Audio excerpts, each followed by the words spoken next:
What's going on, 49er faithful, 49er fam, 49er gang? This is your boy Niner Gang Podcast back in the building. So with that being said, hit that like button, hit that subscribe button, turn on the post notifications so I can keep you up to date on any and everything San Francisco 49ers. Let's get right on into it, man. We took an L last night, bro. 19-10. We took an L to the Bears. Bears fans talking a lot of shit, deservedly so. They won the game. Kind of is what it is. But there was a lot of things to take away, and there wasn't necessarily too much good. There's a lot of bad. It's probably like maybe one bright spot, and we'll get to that. So I'm going to switch it up a little bit. I'm going to give you guys a basic overview of what I saw in the game. Feel free to correct me if at all, if anything is there. I'll shoot that to you in just a second, Matt.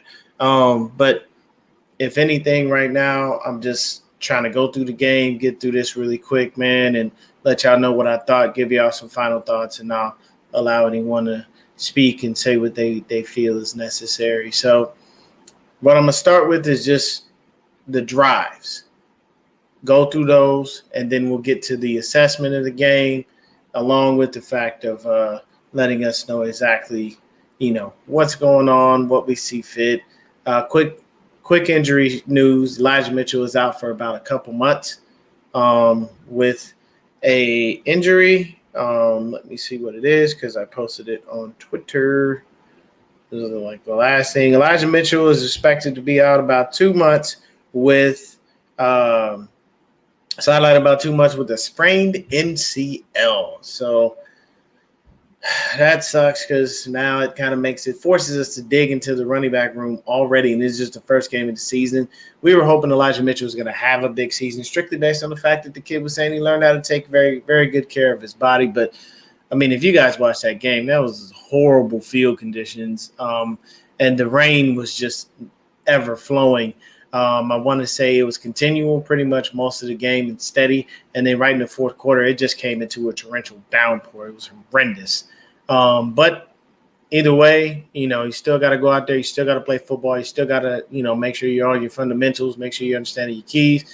And you got to do certain things to be able to get the dub. So let's take a look at this game really quick. 49ers kickoff. Special teams does a great job. Gets down there, makes the tackle. Owen Burks. And looks like number 20, Ambry Thomas. If that's still him, I don't believe so. So first drive for the Bears. Fields' first throw had no time as Kinlaw busts through the line and was in his face. Had to loft the ball, and it was almost interception. Second play, quick pitch to the running back, gained a few yards. Third down was a sack combo with Ebicom and Kinlaw. Bears punt, and it's down by them. So the first drive for the Niners, nice end around to Ayuk for about 67 yards. Second play was a false start on the offense, and now 2nd and 8. Debo in motion, quick toss to him for a 3 to 4 yard gain. Third down, Lance on the QB sneak for the first down. Next play, beautiful pass to Ayuk, got a nice chunk of yardage. Next play, a handoff to Debo and a fumble by him in rainy conditions made it easy to punch the ball out by number 33 Johnson for the Bears. The forced fumble recovery by Breezy's boy that he wanted us to draft, Jaquan Brisker. Second drive for the Bears. First play, 2 to 3 yards, gain up the middle by the running back, Warner in on a tackle. Next play, run by the running back for a gain of maybe a yard. Third play, pressure in Fields' face quickly. At the last second, tosses the ball to Montgomery, who should have been stopped by Greenlaw, but got away, turning that run into a nice gain and a first down. Next play, Fields on a bootleg tosses the ball over Al-Shair's head to Cole Kmet for a 4 yard gain. Kyle challenges a catch and wins the challenge. Catch ruled incomplete. Fields with the handoff to Montgomery for a gain of 2 yards. Next play, beautiful pick by Hufanga. Read Fields the whole way and picked it off. So the second drive for the Niners, Lance with a nice fake handoff, overthrew Tyler Kroft by a bit. Next play, handoff to Debo for about 2 to 3 yards. Next play, 91 beats Mike McGlinchey badly and gets in there to sack Lance, who almost got away, but Robinson had his jersey and slung him down for the sack. Punt by Mitchell Wishnowsky.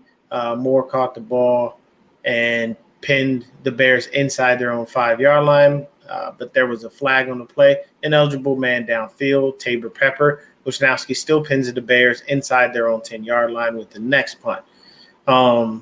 Third drive for the Bears. First play, good run by Herbert for 7 yards. Next play, a run by Fields with the stiff arm on Mosley. Out of bounds, Greenlaw gets a 15-yard penalty for unnecessary roughness on incidental contact with Fields as he goes out of bounds. Looking at the play, he barely touched him, and it wasn't intentional. Bullshit call, if you ask me.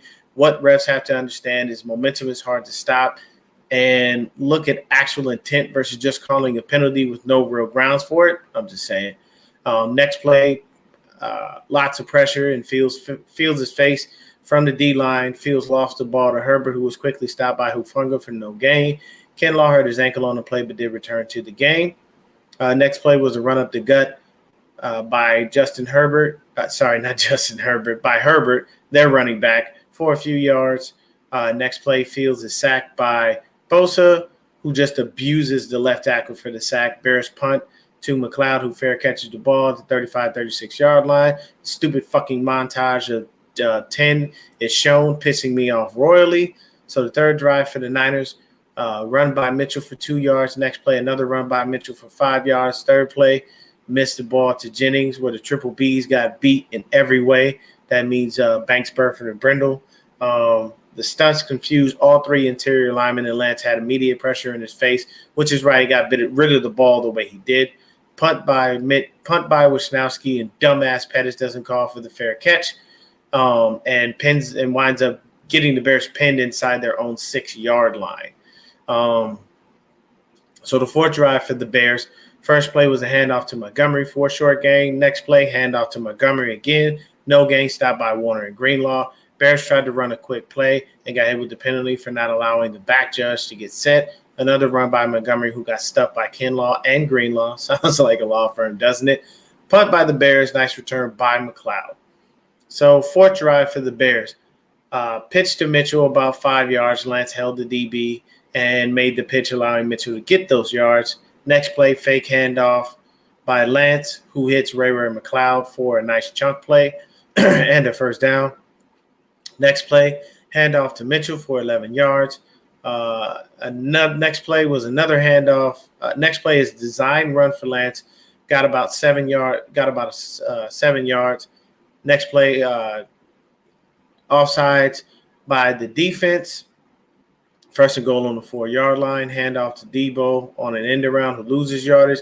Next play is a handoff to Debo, who scores, destroys number 4 for the Bears, Eddie Jackson in the process.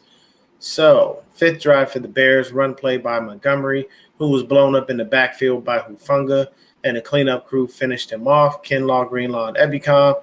Next play was the pass to number 19, who was blown up by Mooney, Charvarius Ward.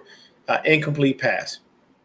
Next play, short pass to Montgomery, gain of 1 to 2 yards. Punt by the Bears.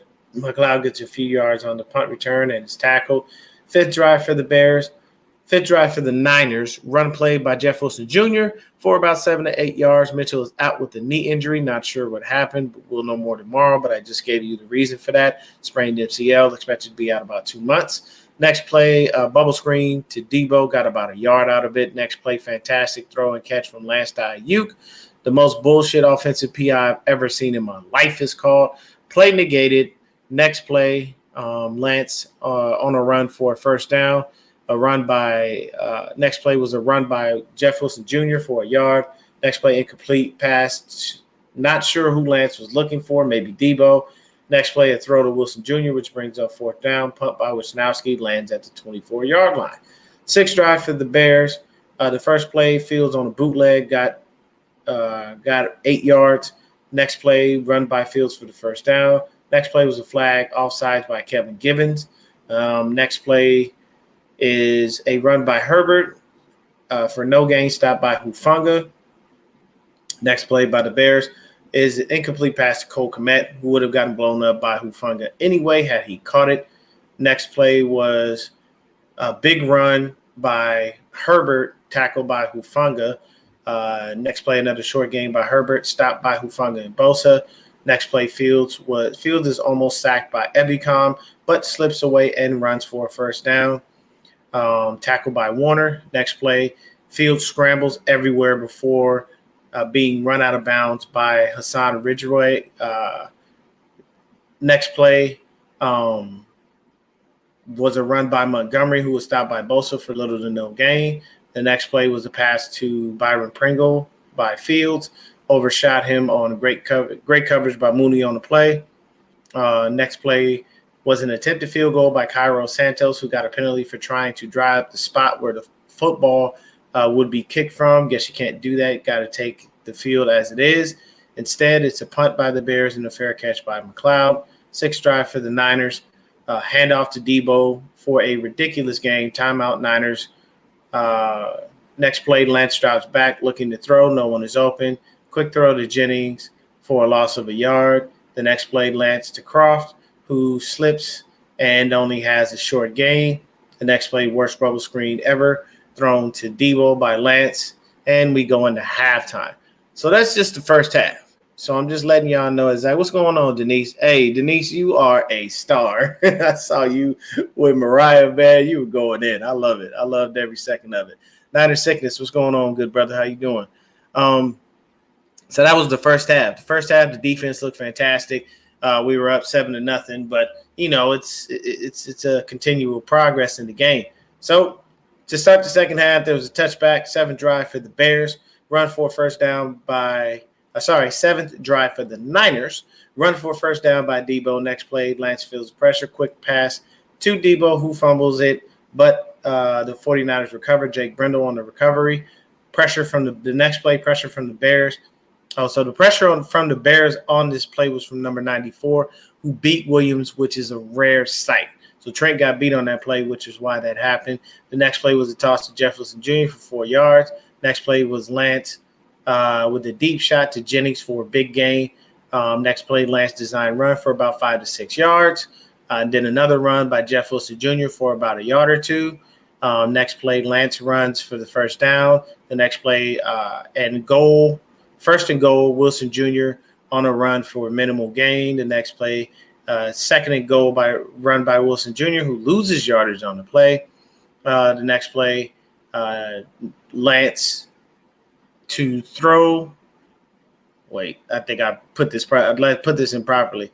No one for Lance to throw to on this next play, and he was indecisive, got sacked because of it. He looked to run too late, and we got a field goal, which is good. The 7th drive for the Bears. First play was a run by Montgomery for about 3 yards, tackled by Mooney. Second play, a short pass to Montgomery, stopped by Hufanga and Al-Shaair. Next play, a short run by Montgomery, who was stuffed initially, but then a flag comes in, face mask on 57 Greenlaw. Unfortunate, but that's a free 15 yards in the first down for the Bears. The next play was almost picked off by Tashawn Gibson. Next play was a run by Montgomery, which went nowhere as Hufanga shot in there to stop him for no gain. The next play, Fields was about to be sacked, evaded pressure, rolls out to his left, throws across the field to the kitty cat himself, Dante Pettis, who was all alone, and TD Bears. Upon the replay, this was a busted coverage by none other than Greenlaw. Mooney was in zone, and he went with the receiver over the top, leaving Pettis to initially come across the field right behind Huff. And then once he saw Fields scramble, he went to the right side of the field where no one was and was wide open. While Hufanga went to cover Montgomery in front of him, Greenlaw should have seen that Pettis was uncovered and stuck with Pettis, and this wouldn't have happened. So 8th drive for the Niners. First play, a run by Wilson Jr. for a gain of 4 yards. Next play, run by Debo for no gain. The next play was a nice throw to Jennings for a first down. Next play, a run by Wilson Jr. For a yard. Next play, incomplete pass by Lance, drop back pressure. There was a penalty, but it was declined by the Bears. Brendel, illegal man downfield. The next play, Lance intended to pass, but ran and almost got the first down, was short by a yard. Punched by Mitch Wisnowski, fair catch by Pettis. 8th drive for the Bears. First play, a nice throw to Fields. A nice throw by Fields to Pringle. Blown coverage on the play by Womack. Next play, Fields flushed out of the pocket and had to throw the ball away. The next play, Montgomery stuffed for no gain. Next play was Fields rushed out of the pocket, and ran for 5 yards. There was a holding penalty on Mooney and Pettis, and that added to the play first down for the Bears. Next play, run by Montgomery for 6 yards. Another run by Montgomery for a gain of 3 yards. The next play, a run by Fields, who gets the first down, and Al-Shaair with the penalty on Fields, helmet to helmet, unintentional, but that's an extra 15 yards for free. He had to be checked out after for a concussion due to league rules, but he came back in the game. He was fine. Next play, attempted deep ball to Darnell Mooney, who was covered by our Mooney. Charvarius Ward, incomplete pass. The next play, screen pass to Mooney for Darnell Mooney for 9 yards. The next play, Fields to St. Brown for a TD. Unfortunately, the Bears take the lead. This is a situation where the coverage was bad and everyone looked confused. But once again, the closest person to him was Dre Greenlaw. Let's see here.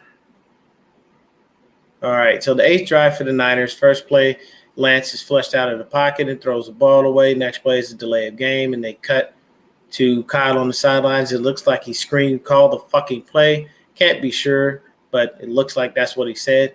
The next play is a flag. Lance attempted to pass to Jennings, who was tackled before he could even get the ball. Flag is a false start on Spencer Burford. Next play was a run by Lance for a few yards. The next play is thrown by Lance to Dwelley for a first down. Next play, 1 to 2 yard gain on a run by Lance. The next play is a run by Wilson Jr. for a modest gain. The next play was an interception thrown by Lance, which was his fault for not seeing the safety, and he made the tackle on Eddie Jackson to stop the pick six. Ninth drive by the Bears. First play was a good run by Herbert for about 12 yards. Next play was a design run by Fields, but he lost a yard as he had nowhere to go and stopped himself. The next play, a run by Herbert for a short gain. Flag on the field on the play, holding by Kinlaw. Still baffled on how you get a holding call on a run play, but I guess. The next play, a short gain by Herbert. The next play, TD run by Herbert, 19-10 Bears. Ninth drive by the Niners. First play, a first down throw from Lance to Debo. Second play, the nice throw over the middle to Ayuk for a 9-yard gain. The next play, QB sneak by Lance for the first down. Next play was a ball tipped by 58 Smith for the Bears, incomplete pass. Next play was a quick pass to Debo for a gain of 6 to 7 yards. The next play, Lance runs for a first down due to everyone being covered. Next play, flag, false start on Trent Williams. Next play, Lance runs for a first down.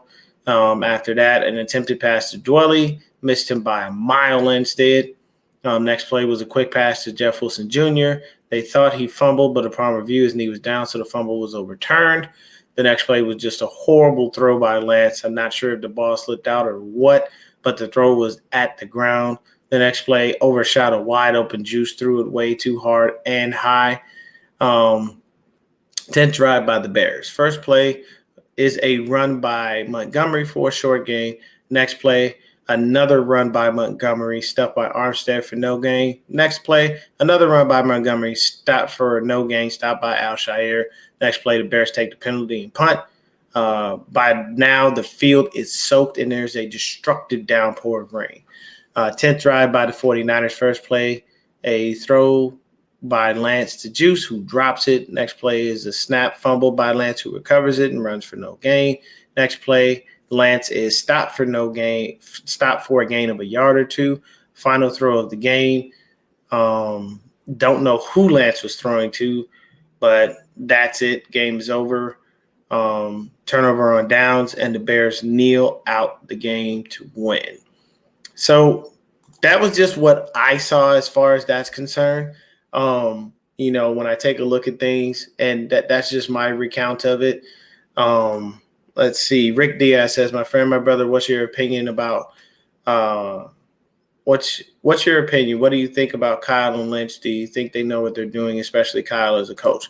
So for me, Lynch has times where he does not look like he knows what he's doing as far as being a GM. Sometimes he makes very questionable moves, but he has made some good moves. So Lynch, I'm like 60, I'm like iffy on. Like I like him, and it's good because he can attract players because he's been a player, so they know he'll understand things. But at the same time, I feel like he winds up more being a little bit of a backup for Kyle to an extent, and Kyle really runs the show. As far as Kyle as the head coach, to be honest with you, man, it just looks like when he winds up not having things go the way that he anticipated them going, he doesn't have a backup plan. And when you're playing football and being a head coach in the NFL, you got to have a game plan A, B, C, D, E, F, and G. So he has to learn what his players' strengths are. And the last time Kyle played a rain game, we got our ass handed to us by the Colts, and 10 was the starter. So for all you Jimmy stands out there that said that, he possibly would have won the game last time he played in the rainy game, he got his ass whooped. So I don't want to hear shit. As far as that goes. But Kyle's a great coach. He's a great play caller, but there's just too many times where when he gets backed into a corner, he doesn't know what to do and he looks a little confused. So for me, that winds up putting me in a peculiar situation on how I feel about him. He does unfortunately still have an under 500 record. Yes, he just went to the NFC Championship game last year, but I mean, we started out 3-5. So that tells you a lot. So it seems to me like his play calling is sometimey, and he has games where he's on and he's on fire, and he has games where his play calling just looks bad. I didn't like the play calling in this. We went very, very heavy on the run. I thought we should have thrown the ball a little bit more. But then again, I think they went heavy on the run strictly based on the fact that it was raining so badly, along with the fact that Kyle didn't even put in Jordan Mason. He said the TDP didn't wind up being active strictly based on the fact that TDP didn't do well on special teams in practice. Danny Gray was inactive. We didn't even see him. So all we saw was Jennings, Ayuk, Debo, and Ray McLeod. So I don't know, man. Malik Turner was even active, and he was just there for special teams. So it's a little confusing, as far as, what we think. Rick Diaz says it's not the San Francisco 49ers team the faithful watches week after week because they play football, and they did not play football on Sunday. Yeah. So Matt here with the joke of the day, the Seahawks are first in the division at 0-0. Yeah, but the whole NFC West could be 0-1 by the end of the night, basically, and that's what's anticipated because we all lost. The Rams got their teeth kicked in by the Bills. We lost to the Bears. The Cardinals got their ass handed to them by the Chiefs, so it kind of is what it is. Rick Diaz says, "My brother, I don't know. You were calling. Wait, my brother, I don't know.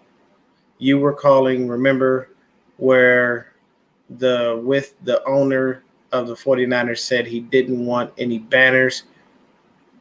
He wanted trophies. What do you think?" I mean, yeah, every owner is going to tell you that they want trophies. They don't want banners. Banners don't mean shit because you can hang a banner all you want. You can win a division all you want. At the end of the day, every franchise's job is to get down there and win and play for a Super Bowl. That's pretty much what you want to do.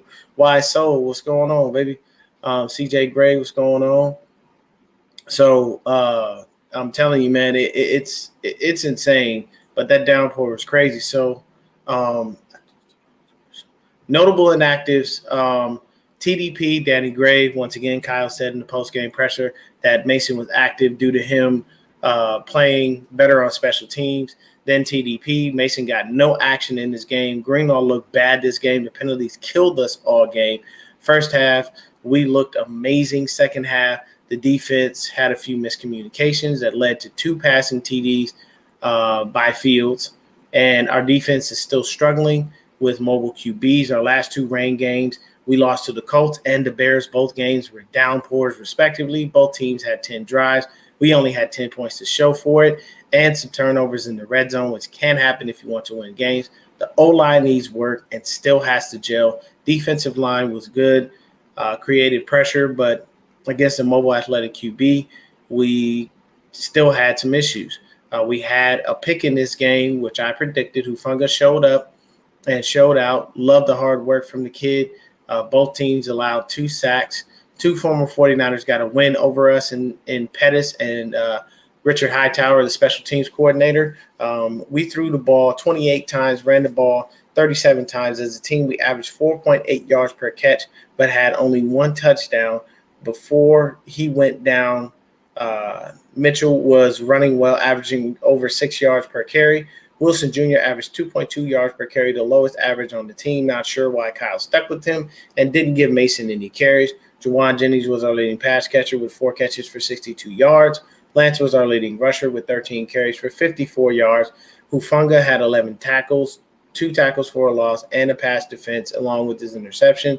That's a solid game. That's why we moved on from Tart. We had 2 fumbles. 1 was lost. Santos, the kicker for the Bears, missed both of his extra points. Not sure why the kickers are kicking from either the left or the right hash, and I've seen that all season long. It's very confusing. I've seen this in several games so far. The Jimmy Stands would be swearing he should be on the field, but not me. I knew the kid would have ups and downs. This is a down moment. Hopefully we don't see this on a continual basis and we clean up the mistakes. One thing I love is at the post-game presser, Lance owned his mistakes, stating he has to be better. Now someone else, I won't say any names, would have blamed the team and took no responsibility. I'm just saying, overall, a great game from the defense in the first half. The second half showed a lack of communication in the worst way. This is a loss none of us expected, but the elements, shooting ourselves in the foot with costly penalties and miscommunication in the second half, led to this L we just took. We have to clean up the mistakes and be better, especially the O-line. This is why I was so upset that the O-line didn't gel properly in the offseason. This is the first time after the end of the preseason that this O-line has played together. So expect progress from them game by game. Another stat, the NFC West is currently has no winning teams at all and possibly could be a winless division if the Seahawks lose to the Broncos, which we all anticipate will happen. Mitch Wisnowski averaged 40 yards a punt, which is pretty awesome, and had 3 punts inside the 20s. We beat the Bears in every statistical category you can think of, but we also had 12 penalties for 99 yards, and they had 5 first downs out of those from penalties out of the 12 first downs that they actually had. So when you take a look at things from a statistical standpoint, man, it was harsh. It was really harsh, man. You know, when you look at it, was good, Brandon.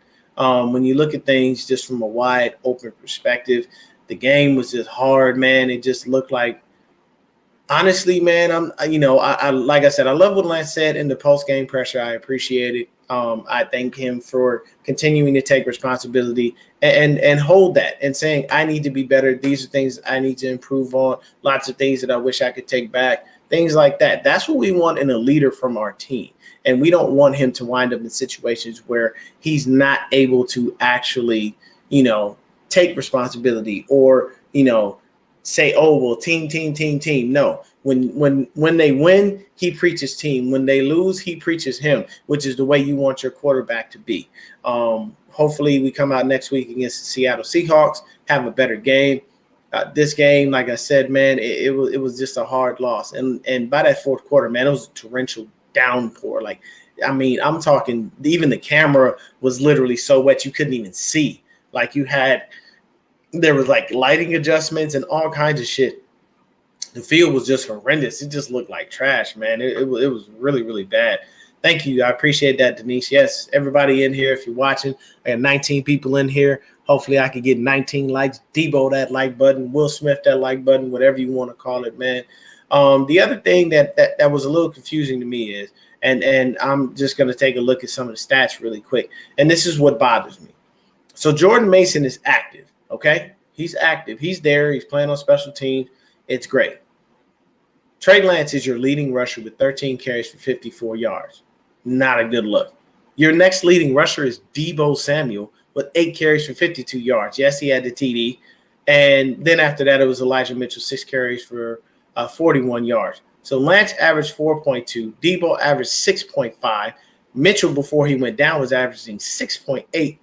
And then you see a huge drop-off when Jeff Wilson-Jr. comes in, 9 carries, 22 yards. That man averaged 2.2 yards per carry, which is horribly pathetic. And I don't understand why, when he saw that Jeff Wilson Jr. was struggling, he did not put Jordan Mason in. Like, Kyle always does running back by committee, and he usually tries to go with the guy who has the hot hand. The hot hand was Mitchell for a second, but the biggest issue is you have no way of knowing and understanding that – sorry, that was ESPN.com. Knowing and understanding what you can do if you don't give guys a chance. You drafted Trey Sermon, and you already even cut him. He wasn't worth it. So you wasted the 3rd-round pick last year. Now you draft TDP, and because he didn't play well on special teams, he's not even active. Like, I don't get it. You know, so yes, you can only have 3 backs probably active, and it was Wilson, Mitchell, and Mason. But the issue is, at least use Mason. What you see, will Mitchell go down. Don't have him just sit there and do nothing. The kid did great all preseason. We all loved him. Anthony Lynn is praising him. So the coaches on the sideline should have said, you know what, Jeff ain't cutting it. He's not doing anything. 2.2 yards a carry is trash. We're not going to be having him out there running, and he ain't giving us no results for it. And like I said, the biggest issue here. So if you look at it, 164 yards. 176 yards rushing in total. That was as a combined team, and that's a beautiful thing. And the yardage, we averaged 4.8 yards per carry, but we only had 1 touchdown. We beat the Bears in every statistical category you could think of. Fields and Lance, both. Lance threw the ball 28 times. Field only threw it 17. He had 105 yards. Lance had 155 yards. Lance had 1 interception. Fields had 2 TDs and 1 interception. So it just, when you look at the things and you see what happened, there wasn't much for us to stop except bad communication and understanding the real. So I just, for me, this game looked like Kyle didn't know what to call, and he was a little confused on where he should go.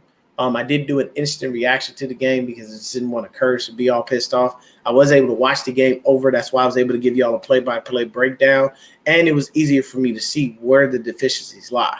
So the only bright spot that came out of this game, honestly, I'm not even going to lie, is Talanoa Hufanga. Number 29 was all over the field. He was shitting on any and everything moving, and he was hitting everything moving. So Huff looked fan-fucking-tastic. He was a box safety. He covered over the top. He did everything that he could. The touchdown to St. Brown, I'm not even going to try to say his first name. The touchdown to St. Brown, Huff probably could have covered that a little bit better. But once again, it's Greenlaw not realizing that this guy is getting behind him in time. Don't get me wrong, it sucks because the footing out there was atrocious. You saw every single player literally kind of stopping and going very, very gingerly because they don't want to wind up getting injured. The only injury that we wound up having in this game, unfortunately, was Elijah Mitchell, who now is out 2 months. And of course, Kittle was out, Jimmy Ward was out.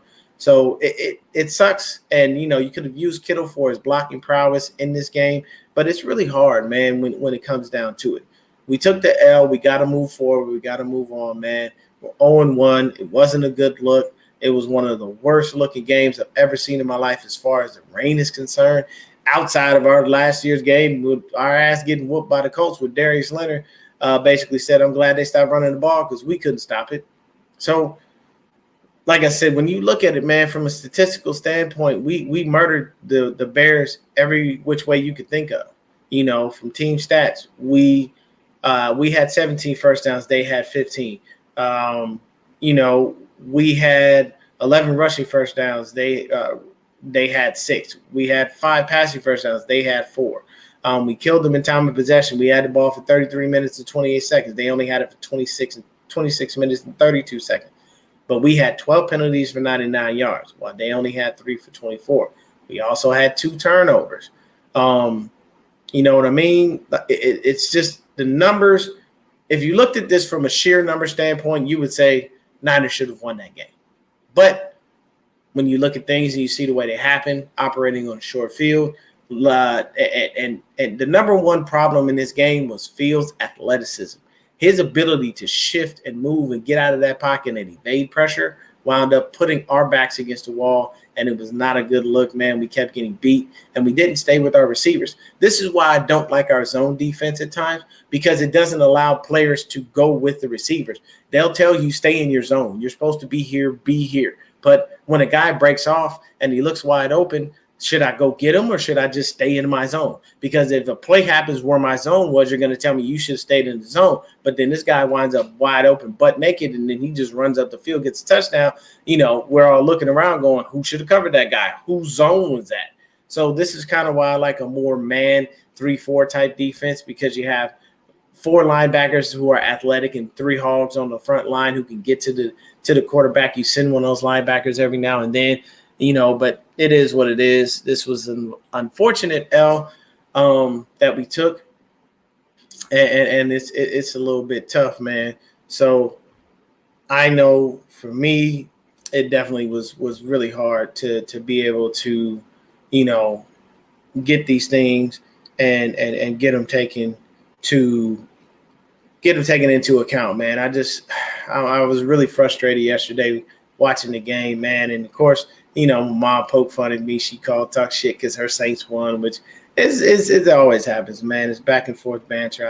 I anticipate, you know, people coming at me and telling me stuff. So, you know, for me, it is what it is. But I told Matt I would shoot him this, so I shouted to you on Twitter, man. Matt, you can come in and say a couple quick things. I'm only gonna keep it to about like 35, 45 minutes.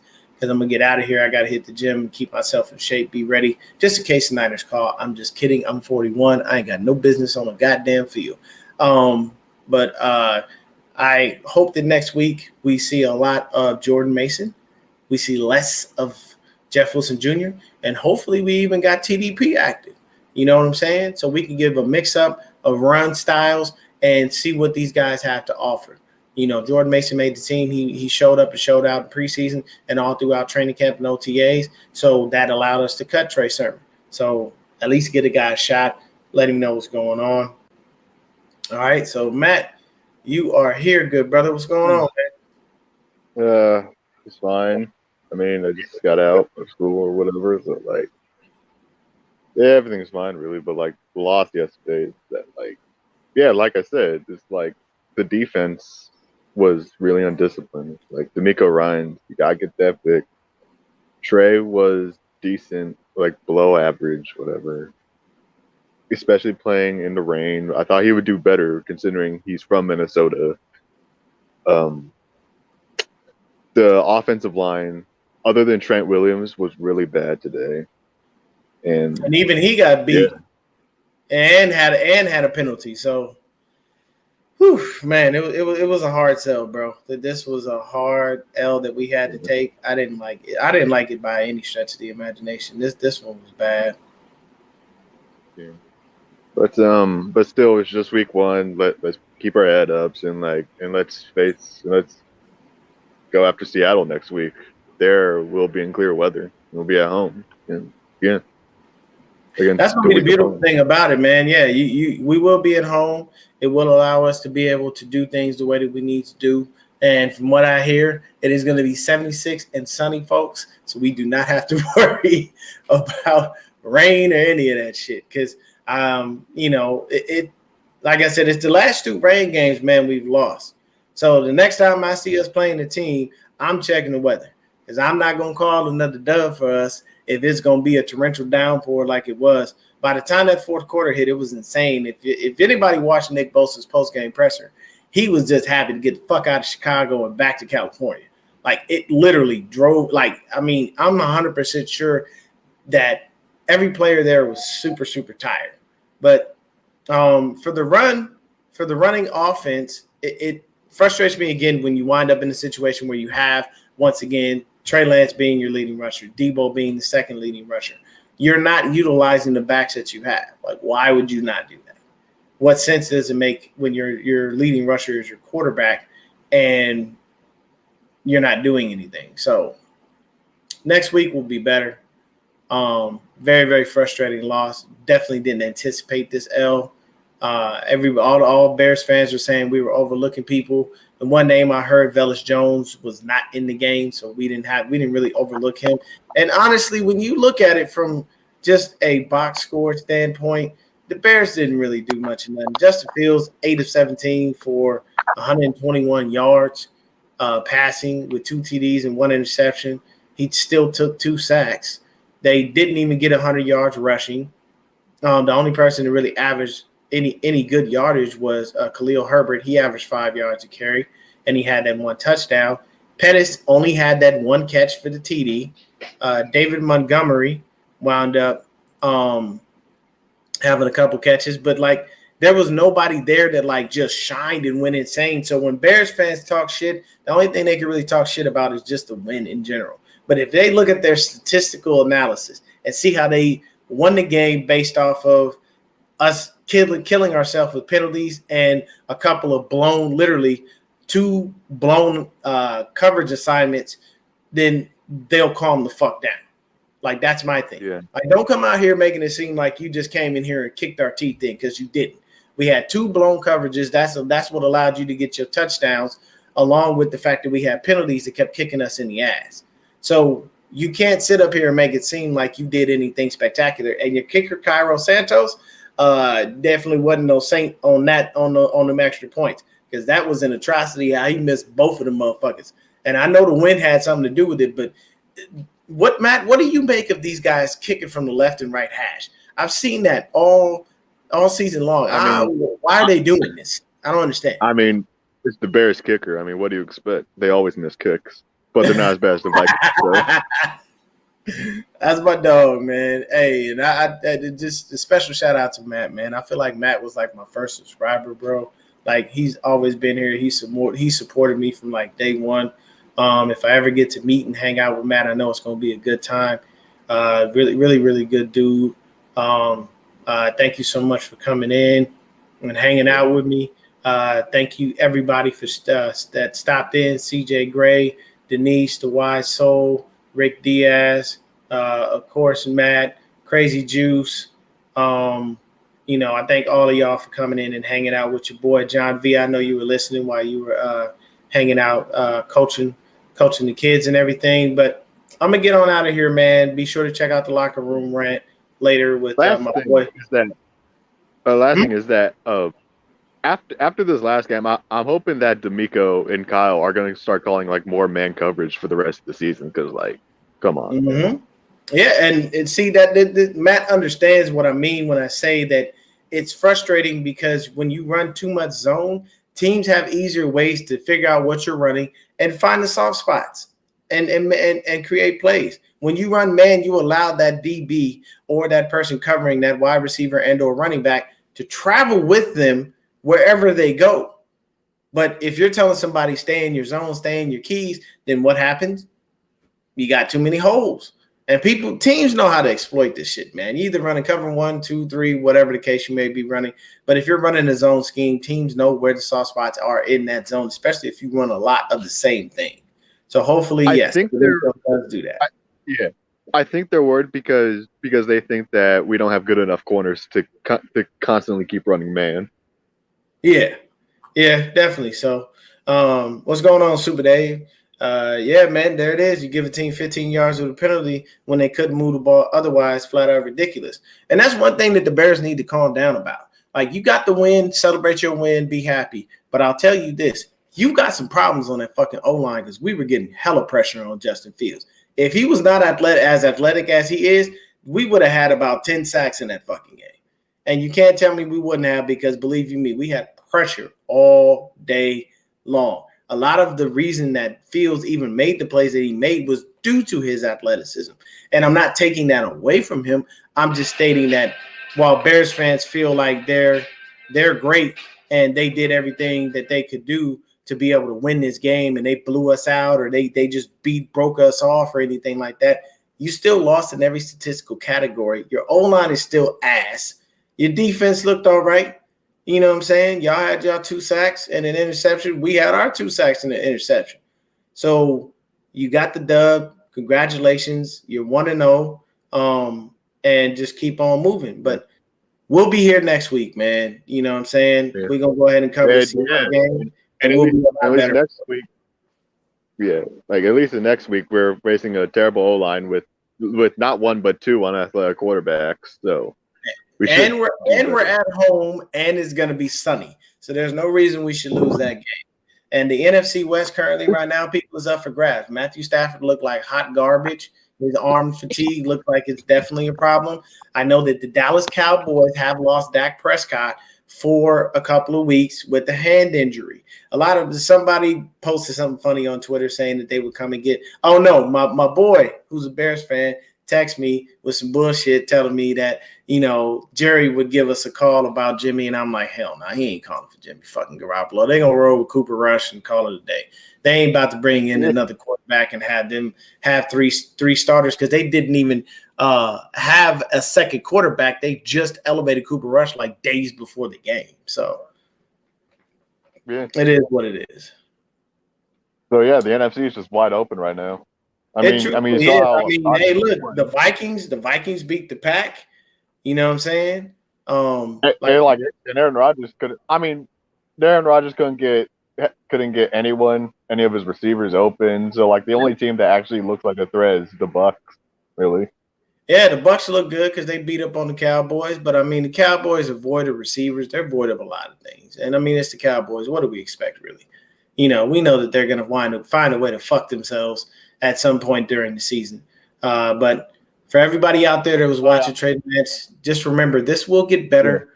We have to anticipate his ups and his downs, and you have to think he's going to have a better game next game. He's going to continue to grow, continue to get better. And, the only way he's going to get better is within game. I have to leave right now because my friend's calling me. Bye.